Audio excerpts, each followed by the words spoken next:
The rain on Thresh Station falls sideways. It comes off the harbor in gray curtains and finds every gap in your coat, every unlaced collar, every loose seam on a cargo rig that was never built for wet climate in the first place. I'd been docked 3 days waiting on a parts manifest to clear the compact customs office, which is the kind of thing that takes 3 days when it should take 3 hours. And I had walked the same 6 blocks of the lower transit district. So many times I knew which flagstones rocked underfoot and which ones were solid. That was how I found her. Not because I was looking, because I had walked that particular alley at that particular hour, often enough that when something was different, some old freight instinct registered it before my eyes did. She was behind the second stack of drum canisters, the ones the harbor authority leaves, chained to the iron ring in the wall between halls, small enough that if you weren't looking directly at her, you would have assumed the shadow behind the drums was just shadow. She had her knees drawn up, and her arms wrapped around them, and she was watching me the way a creature watches something it cannot yet place as safe. Dangerous, absolutely still, no sound, those pale gray eyes moving once to the alley entrance and once back to me. Sarathi. I had hauled freight on the Sarathi migration lanes, long enough to know the amber-mottled skin, the small ridged nubs along the brow line, the way their eyes caught low light and held it. Young. Small enough that she couldn't have been anything other than young. She wore a piece of canvas, wrapped and knotted at the shoulder, not clothing so much as something that had been made to serve as clothing by someone, didn't have much else to give. I crouched down to the flagstones, which put me roughly at her eye level. I had a water canteen on my belt because Thresh Station's groundwater tasted like the inside of a recycling tank, and I'd learned years ago to carry my own. I unclipped it and held it out at arm's length, keeping my hand open and low, the way you'd offer something to an animal you didn't want to startle. She looked at the canteen. She looked at me. She didn't move. I set it down on the flagstone between us and sat back. She waited. I waited. The rain kept coming. It took about 4 minutes. Then she leaned forward and took the canteen with both hands, and she drank. I didn't say anything for a while. When I did speak, I used the 3 Sarathi words I knew. Safe, here, stay. My pronunciation was probably terrible, but she didn't flinch, and that was enough. I held up my hand, fingers spread. I'll be right back, and I walked out of the alley and found the nearest food stall and bought a wrapped grain packet and a second canteen of filtered water and went back. She was still there. I have hauled cargo across 30 transit lanes in this sector for 11 years. I know what things are worth and what they cost and what the paperwork says they are.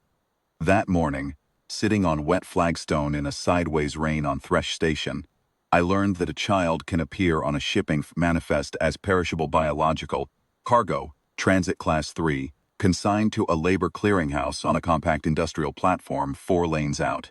I learned this when they came to collect her. There were 2 of them, compact reclamation agents, the kind of work that sits in the gray space between law enforcement and private contract. Compact Charter lets a broker register non-citizen biological assets for labor transit, and Sarathi don't hold citizen status under the Compact Species Classification Framework, which means the paper those 2 men were holding was technically legal. I stood up. The girl pressed herself against the drum canister behind me.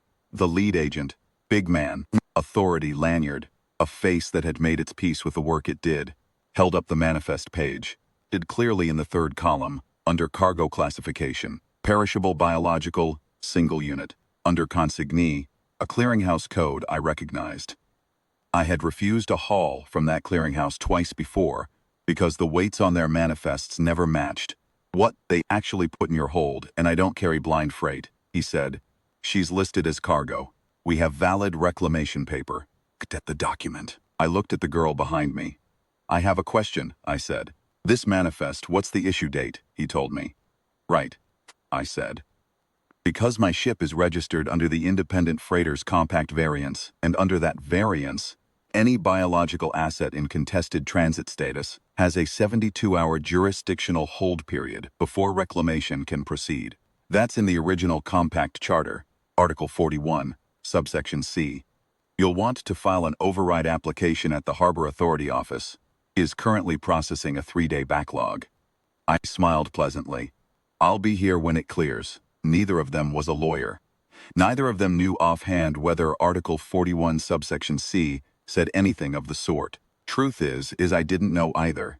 I had made the specific number up on the spot, borrowing the shape from a real clause I half remembered from an argument with a customs inspector 4 years prior.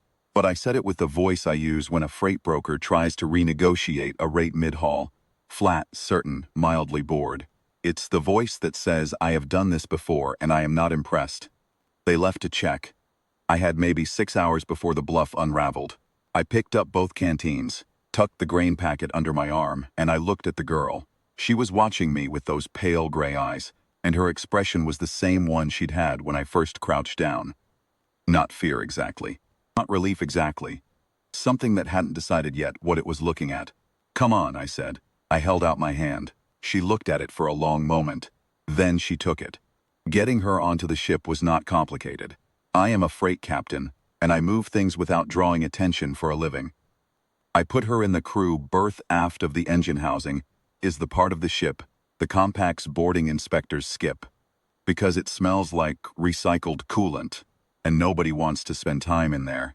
I gave her the rest of the grain packet, and every clean article of spare clothing I had that was small enough to be usable, which was not much, and I told her in my 3 words and some gestures and a lot of patience that she needed to stay still and stay quiet. She understood more than I said. That was clear. I filed a transit clearance for a routine short haul to the outer buoy markers, is the kind of run that doesn't raise flags. And I took the ship out through the Thresh Station outer lane while the reclamation agents were still standing in the Harbor Authority queue. The Sarathi Diaspora Settlement sits on a platform station just past the compact's administrative boundary, technically independent, practically ignored because it produces nothing the compact wants to tax. Had been there once before to deliver a personal freight package for a crew member's family. I knew the name of the elder who ran the intake registry, a woman named Retha who had a voice like gravel, and the handshake of someone who had built things with her hands her whole life. I docked and I brought the girl off the ship and walked her through the platform corridor to Retha's office, and I explained what I had found and what I had done. Retha looked at the girl for a long time. She said something in Sarathi that I didn't have the words for, soft and low. The girl answered just a few sounds, and Retha closed her eyes briefly, and when she opened them she looked at me and said, she gave herself a name. She said it means the one who waited.